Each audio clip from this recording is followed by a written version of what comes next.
Turpinot pirms 7 gadiem aizsākto brīvdabas izrāžu ciklu, arī šovasar muzikālais teātris 7 gatavojas doties pie saviem skatītājiem ar jaunu Valdemāra Šoriņa muzikālo izrādi Grēku kalnu dēkaini.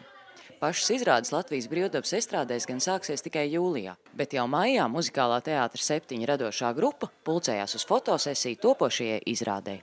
Izrāde, protams, komēdija, humors, izklaide, dziesmas, mīlestība, laimīga, labais uzvar, sliktais dabū pērienu, un darbība notiek Kankāļu pagastā, un tur ir tāds pakalns kalns, kas saucās Grēku kalns. Un kopš seniem laikiem, visām daudzām paudzēm, tas ir bijis kā tāds parks, kā randiņu vieta, kā tikšanās vieta, un arī tagad tur notiek visādi uzvedumi. Principā viņš ir kļūst par tādu daļu no to cilvēku dzīves. Jā. Viņš nav briesmīgi uzkopts, jā, bet vienalga viņš ir dzīves visiem.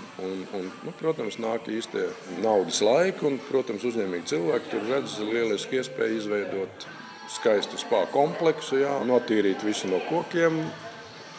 Un tad ciema pagasta iedzīvotāji vienojas, ka tā to nevar atstāt, un viņi ar sev pieejamiem līdzekļiem šo kalnu aizstāv un izdodas viņu nosargāt, noturēt. Jā, man liekas, ka komanda mums ir nolasīsies interesanti, jā, blakus profesionāliem aktieriem arī piedalīsies izrādē, kas varbūt nav profesionāli aktieri, bet ir šovu zvaigznes un ir arī profesionāli dziedātāji, un darbs jau nav rakstīts tādā šausmīgi kaut kādā dziļā dramatiskā formā un formulā, viņš jau ir tās ļoti vienkārši, un es domāju, ka mums izdosies radīt tādu dzīves priecību un muzikālu atpūtas, teiksim, tādu gabalu, kas būtu pieņemams un skatāms visai ģimenei.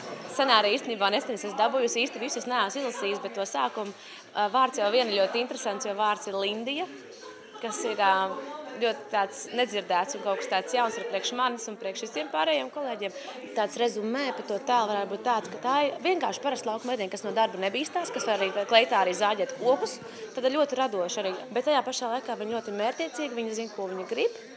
Un viņai neveicās mīlestībā. Kā jau visām meitenēm tās, kas ir strādīgas, nekad neveicās, jo mēs esam mums tā varēšana pārņem un mērķiecīgums mums to visu to sievišķo un gribas mums pa vīriešiem kļūt, ja, bet tā gluži šajā izrādē nav. Bet vienā vārdā sakot, īstenībā es ļoti priecīga, kad man Aigars Dinsbergs uzrunāja šim projektam. Ļoti fantastisks režisors, no kā arī es varu gūt labas aktieru meistarības kaut kāds knifiņas un kilnieks arī, kas labi koreogrāfiju pasniedz. Un tad tā vienas arī pieteicos. Šoreiz man loma, atšķirībā no iepriekšējām reizēm, ir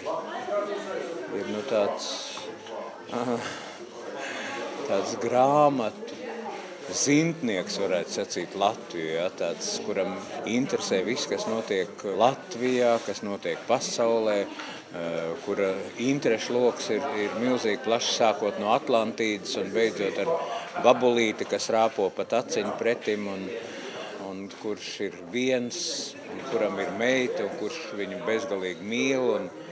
Faktiski viss, man nekas nav jāspēlē, viss ir par mani.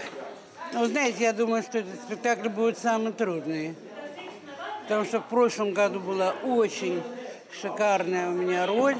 Ziniet, es domāju, ka šī izrāde būs visgrūtākā, jo pagājušo gadu man bija ļoti interesanta un smalka loma. Šogad loma ir mazāka, bet specifiskāka. Vajag viņu ļoti labi nospēlēt, lai skatītājiem patiktu. Jo vairāk strādā, jo grūtāk parādīt to savu es. Šoreiz es būšu ukraiņu biznesa sieviete, kas grib nopirkt kalnu un attīstīt tur savu biznesu. Sadarbība ar muzikālo teātru man vienmēr ir laba. Kompānija mums ir ļoti draudzīga, labs režisors pats sarakstījis lūgu. Pats galvenais, lai mums visiem būtu veselība un skatītāji nākt uz mūsu izrādēm, jo mums izrādes vienmēr ir humora pilns, muzikāls un pozitīvs. Tieši tādas, kādas tautai, manuprāt, šobrīd visvairāk vajag šajā grūtajā laikā. Atnākt, atpūsties, pasmieties, kopā padziedāt dziesmas, padejot un doties mājās labā noskaņojumā.